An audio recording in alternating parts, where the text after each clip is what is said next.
বড় বড় বিল্ডিং এবং অনেক টাকা পয়সা আমরা ইনকাম করেও আমরা কিন্তু অনেকে শান্তিতে নেই, শান্তি থাকতে পারবো না একবারে আমরা ভগবতী অনুষ্ঠান।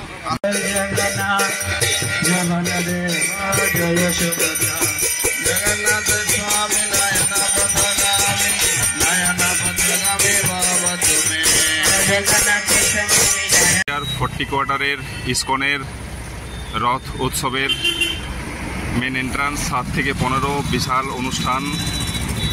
দেখুন ভিড় বোঝা যায়, এক তো মানুষেই, আর তারপরের যে জিনিসটি সেই হলো এই নোংরা, ডাস্টবিন ভর্তি। তবে নোংরা পরিষ্কারেরও কাজ চলছে, ভালোভাবে বোঝা যায়নি। এই ছিল রথের ডেকোরেশন, খুব সুন্দরভাবে সাজানো হয় এই রথ, ডায়াসও বানানো হয়েছে।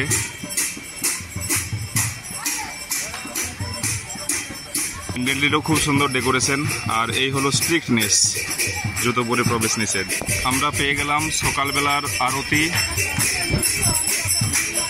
ভক্তগণের দারুণ উচ্ছ্বাস। এই মেন অনুষ্ঠানের জায়গা, এই সব বাণী করে তুলেছে এই অনুষ্ঠানটিকে প্রাঞ্জল। সুন্দর সুন্দর সব বাণী, শ্রীল তমাল কৃষ্ণ গোস্বামীর এই উক্তি, ইসকনের প্রতিষ্ঠাতা শ্রীল প্রভুপাদর এই বাণী যা প্রথমেই রয়েছে। শ্রীল প্রভুপাদের এই উক্তিটি দেখুন, রাজা এবং সার্বকার কিভাবে তুলনা করা হয়েছে। বার্তা দিয়েছেন 1966 সালে, কিন্তু দেখুন এখনো কি বাস্তবসম্মত। 1970 সালের এই উক্তি।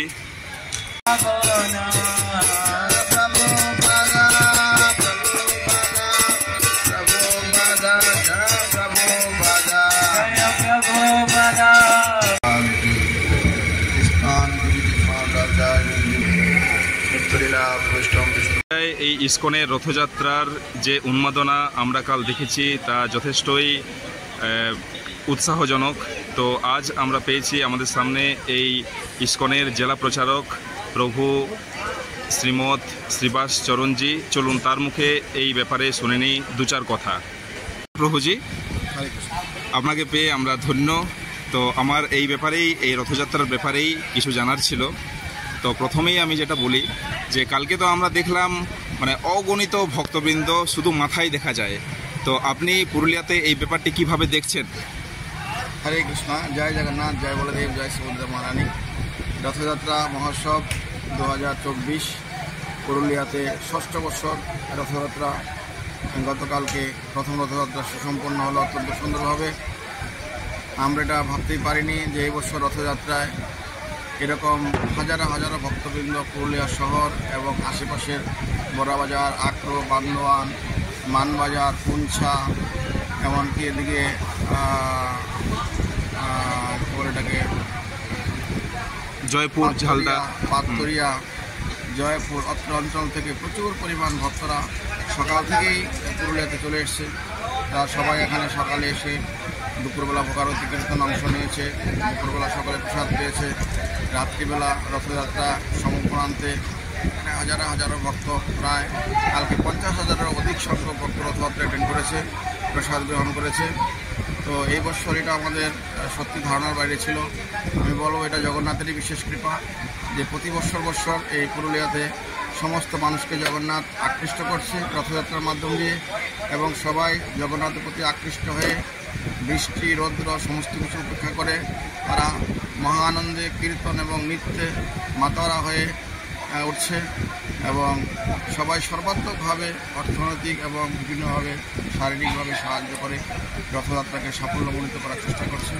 এবং লোকাল যে প্রশাসন রয়েছে, বিশেষ করে এখানকার যে সভাধিপতি আছেন, যিনি গতকালকে আমাদের মাঝে এসেছিলেন রথযাত্রা উদ্বোধনে, এবং উনি অত্যন্ত আনন্দ অনুভব করেছেন এত ভক্তদের সমারোহ দেখে।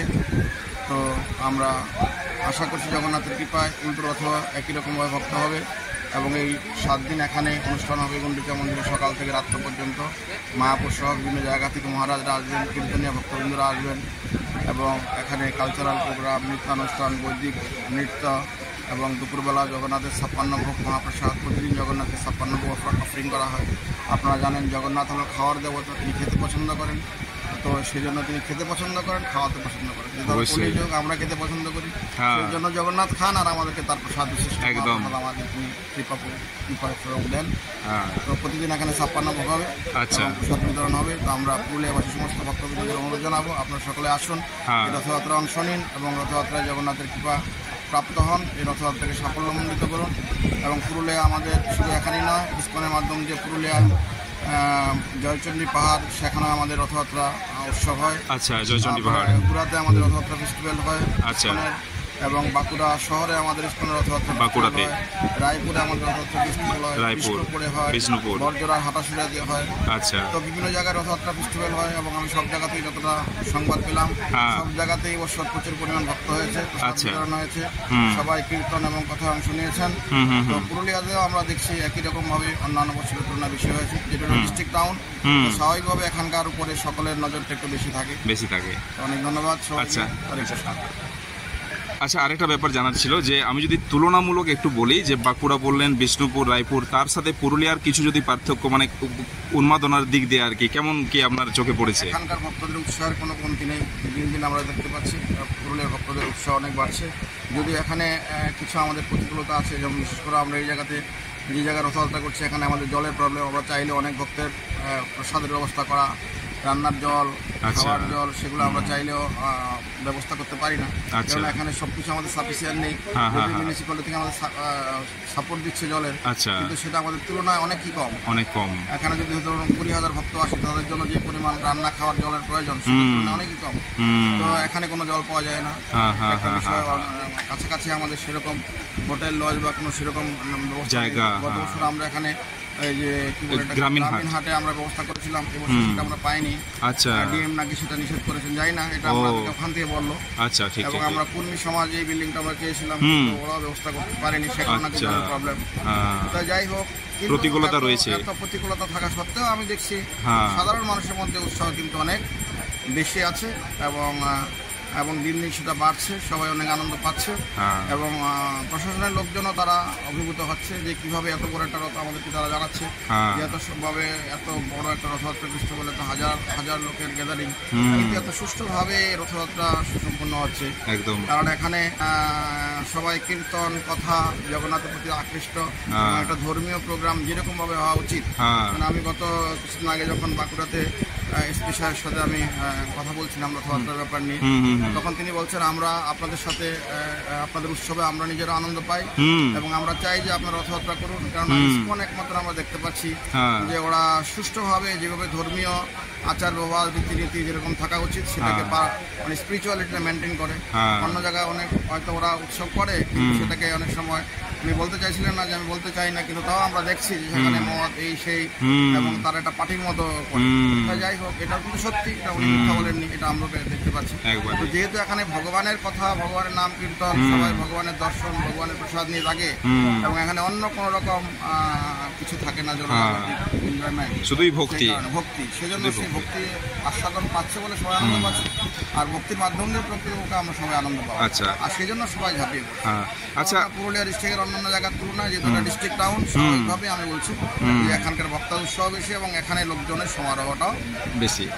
আচ্ছা, এখন যেটা যুবকদের মধ্যে ধরুন এই যে স্পিরিচুয়ালিটি বা আধ্যাত্মিকতার ব্যাপার আপনি বললেন, তো এখন তো মোটামুটি সেটা ধীরে ধীরে আমরা দেখছি যে নিচের দিকে যাচ্ছে আর কি। তো সেই ব্যাপারে এই ইসকন বা এই সংস্থাগুলির কতটা প্রাসঙ্গিক এই ব্যাপারে আর কি যদি কিছু বলেন? শাস্ত্র বলছে কৃষ্ণ ভক্তি করলে সর্বকর্ম কৃত হয়। এটা আমরা তো বুঝতে পারি না, আমরা কৃষ্ণ ভক্তি করলে কি হবে, আমার পেটে খাবার যাবে না কৃষ্ণ ভক্তি করলে আমি বাড়িতে বিল্ডিং বানাতে পারবো না, আমি অনেক বড় হতে পারবো না, একদম সামাজিক পজিশন পাবো, এটা অনেক ভাবে। কিন্তু প্রকৃতপক্ষে আমাদের সামাজিক বড় বড় বিল্ডিং এবং অনেক টাকা পয়সা আমরা ইনকাম করেও আমরা কিন্তু অনেকে শান্তিতে নেই, শান্তি থাকতে পারবো না একবারে আমরা ভগবত ভক্তির অনুষ্ঠান। আজকে আমাদের দেখছি অনেক শিক্ষিত সমাজ এনআইটি আইআইটিতে পড়াশোনা করছে, সেম টাইম ওরা নেশাগ্রস্ত হয়ে যাচ্ছে, হুম। ওরা বিভিন্নভাবে ফ্রাস্ট্রেশনে আছে, অনেকে হুম। সুইসাইড করছে, হুম। অনেকে লক্ষ্যহীন জীবনযাপন করছে। হুম। কারণটা কি? কারণ হলো জনজাগতিক ডেভেলপমেন্টের মাধ্যম দিয়ে হুম। কেউ প্রকৃতপক্ষে শান্তি, সুখ বা আনন্দ প্রাপ্ত করে। একবারেই। মাধ্যম হলো হ্যাঁ। ভগবানের শরণাগত হয়ে ভগবানের ভক্তিতে যুক্ত হলে তাহলে আপনার কি বলে এটাকে, আপনি সর্বাত্মক উন্নতি। আত্মতৃপ্তি যেটাকে বলে, আত্মতৃপ্তি। হ্যাঁ, যেটা ইয় আত্মা সুপ্রসিদ্ধতি ভাগবতম বলছে। হ্যাঁ। তাহলে আপনি কি হবে? আত্মতৃপ্ত হতে পারবেন। হুম। আপনার অনেক কিছু না থাকলে আপনার সেরকম চাহিদা থাকবে না, আপনি শান্তিতে থাকতে পারবেন। হুম। তা আজকালকার গভর্নমেন্ট অনেক কিছু দিচ্ছে, বা সায়েন্টিস্টরা অনেক কিছু দিচ্ছে, শিক্ষাবিদরা দিচ্ছে, রাজনীতিবিদরা দিচ্ছে, দিচ্ছেন। কিন্তু যেহেতু আসল জিনিসটা ওরা পাচ্ছে না, হ্যাঁ। এটার মাধ্যমে যে শান্তি বা আনন্দ পাবে, একবারে। এই জন্য সবাই পথভ্রষ্ট হচ্ছে এবং পথভ্রষ্ট। বিপদগ্রস্ত হচ্ছে। একবারে। তো যদি কেউ যদি এই জন্য শিল প্রভুপাদ আন্তর্জাতিক কৃষ্ণ ভবন্ত সংঘ প্রতিষ্ঠা করেছেন, এবং এর সূত্রপাতে আমরা দেখতে পাচ্ছি প্রভুপাদ আমেরিকা যখন গেলেন, সেখানকার হিপি সম্প্রদায় যারা এরকম LSD, ভয়ঙ্কর ইঞ্জেকশন, হুম। নেশা, তারপরে অবৈধ মেয়ে ছেলে মেলামেশা সেগুলো করতো, হুম। ওদের মাঝে গিয়ে প্রভুপাদ যখন এই কৃষ্ণ নাম করলেন, তখন হ্যাঁ। তারা এই কৃষ্ণ নাম মহামন্ত্র শ্রবণ করে এবং ভাগবত কথা শ্রবণ করে প্রভুপাদের শুদ্ধ ভক্তের সঙ্গপ্রাপ্ত হয়ে ওরা তখন বুঝতে পারলো আসল জিনিসটা কি, আসল আনন্দ কোথায়। হ্যাঁ। ওদের ফার্স্টে সব দূরে চলে গেল, হুম। ওরা সব কিছু ছেড়ে কৃষ্ণ ভাবনায়, কৃষ্ণ নামে মাতোয়ারা হয়ে গেল। হুম।